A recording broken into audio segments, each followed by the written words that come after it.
자녀 교육은 덤으로. 자녀 교육에 대한 고민 많으시잖아요. 공부반 교사를 시작하시는 동기도 자녀 교육 때문이 많습니다. 자녀 교육을 좀 고민을 하시다가 내가 직접 가르쳐 보면 어떨까, 또는 아이를 다른 공부방에 보내시다가 이거 괜찮은데? 라는 생각을 가지셔요. 그래서 그런 동기가 많고요. 다른 직업에 비해서 공부반 교사들은 자녀분들하고 접촉할 수 있는 시간이 훨씬 많잖아요. 출퇴근을 안 하시니까. 그러면서 또 자녀 교육에 대한 열의도 많으신 분들이 아무래도 공부반 교사를 선택을 하는 확률이 더 크죠. 그런데 이제 공부반 교사를 시작을 하시게 되면 좀 갈등을 하세요. 내가 엄마로서의 역할과 교사로의 역할 사이에서요. 가령 그룹 수업을 할 때 자녀가 있는 게 좋을까 없는 게 좋을까, 이런 고민부터 하시는데, 저는 그런 고민을 들을 때 마다 이런 생각이 들어요. 그 정도는 없는데 그래도 다들 고민을 하시는구나. 고민이 없다면 사실 거짓말이고요. 어떻게 보면 케이스 바이 케이스인 경우도 있고요. 그런데 제가 대략적으로 좀 말씀을 좀 드리면, 일단은 자신의 아이를 가르칠 경우에는요, 일단 아이하고의 대화가 중요해요. 그리고 이제 장점은 본인이 직접 우리 아이의 어떤 수준을 알게 된다는 부분이 있는데, 그룹으로 할 경우에는요, 소그룹보다는 약간 좀 중그룹이 좋아요. 그러니까 2명을 하게 되면 아이가 좀 더 소외를 느끼거든요. 엄마가 아니라 선생님? 우리 엄마였는데 옆에 있는 친구의 어떤 선생님으로서 자기의 어떤 그런 애정이, 자기로 오는 애정이 그 아이한테 간다, 뺏긴다, 이런 느낌을 좀 받죠, 아무래도. 그래서 한 4명 정도가 되면 그래도 조금 이게 분산되니까. 근데 이제 특히 6세 이하나 이런 친구들은 아무래도 더 어렵고요.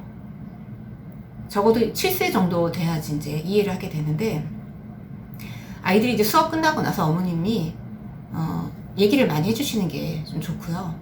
뭔가 아이하고 협력을 해서 엄마가 선생님으로서 성장을 할 때 아이의 도움이 사실 필요하거든요. 그런 부분들을 아이의 눈높이에 맞춰서 얘기를 해주시는 게 필요해요. 의외로 아이들은요, 또 엄마가 돈을 번다? 이런 부분에 굉장히 또 기쁨을 가지더라고요. 그리고 또 그 과정에서 아이들이 경제 교육이 자연스럽게 되는 경우를 제가 상당히 많이 봤습니다. 이렇게 영특한 아이는요, 엄마 그래서 엄마 얼마를 벌어? 이러니까 좀 물어봐요. 그러면 선생님이 이런 우리 아이가 돈만 밝히는 아이가 돼서는 안 되는데, 이런 걱정을 하시는데, 사실은 그건 선입견이고요. 돈을 밝히는 게 아니라 돈에 대한 개념이 생기는 겁니다. 경제에 관념이 생기는 거예요. 이렇게 긍정적으로 좀 생각해 주실 필요가 있고요. 그런데 이제 아이마다 좀 달라요. 그런 부분이, 그런 박탈감 이런 부분이 굉장히 심한 아이가 있고요. 정서적으로 좀 격리 불안이 만약에 있다 이러면은 공부방을 하시는 데 있어서도 약간 시기적으로 생각을 하세요. 아이가 좀 큰 다음에 하는 경우도 있는데, 그렇게 해서 좀 괜찮을 것 같아서 했는데, 너무 좀 아이한테도 안 좋고 다른 아이한테도 방해가 된다라고 생각을 하시면 과감하게 다른 선생님께 보내는 그런 방법도 있습니다. 그러니까 조금 어떤 게 옳다 그르다 이런 건 아니니까 좀 여유 있게 생각을 하시면 좋겠고요. 그런데 이제 자녀가 같이 하는 게 또 있어요. 그건 뭐냐면 모의 수업 같은 거 있잖아요. 선생님이 연습을 좀 하실 때는 자녀의 도움이 참 많이 필요해요. 그럴 땐 아이한테 먼저 양해를 구하고, 아니면 배경을 설명을 하고, 엄마가 이거 수업을 해야 되는데 엄마가 연습 삼아 해볼 거거든. 그래서 네가 엄마 자녀인 땡땡이가 아니라 엄마한테 수업을 배우러 오는 학생이라고 생각하고 우리 한번 연극을 좀 해볼까? 이렇게 접근을 하시면 아이들이 굉장히 좋아하거든요. 본인이 본인이 엄마한테 도움이 된다라는, 아주 좋아요. 교육적으로 활용을 하셔도 좋고요. 그래서 이렇게 좀 긍정적인 부분을 많이 생각하시면 좋을 것 같아요. 자녀 부분은 정말 떼어놓을 수가 없잖아요. 그리고 자녀 때문에 시작하는 경우가 상당히 많기 때문에. 그리고요, 결정적으로 부모님께서, 어머님이죠, 주로 공부방, 이건 여담인데 공부방 선생님을 남자가 해도 되나요? 이런 질문을 어쩌다 한두 번 정도 제가 봤는데요. 사실 그건 좀 현실적으로 좀 어려워요. 물론 법적으로 안 되는 건 없는데요. 학원이나 이렇게 밖에 나가서 수업을 하는 건 남자 선생님들이 종종 계시는데, 공부방은 집에서 하는 거잖아요. 그런데 특히 여자아이를 둔 어머님들이 공부방 교사가 남자분이라면 좀 안 보내려고 해요. 공부방 선생님, 예를 들어서 뭐 선생님 여러분이시다 뭐 이런 모르겠지만 보통 공부방 선생님 한 분이잖아요. 현실적으로 조금 어렵다는 거 말씀을 드리고요.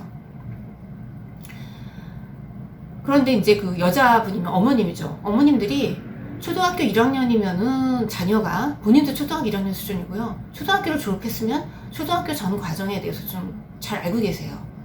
그래서 자기 자녀의 그 학년이 본인의 학년이거든요. 그건 학부모님들도 마찬가지예요. 그래서 요거는 이제 나중에 제가 학부모 상담할 때 또 말씀드리겠습니다만.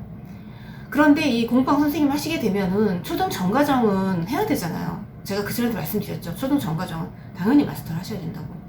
그러다 보니까 본인의 자녀가 초등학교 1학년, 2학년이어도 여유가 생기거든요. 보는 눈이 생기고 거시적인 안목이 생기는 거죠. 이때 이거 어려운 건 당연한 거야.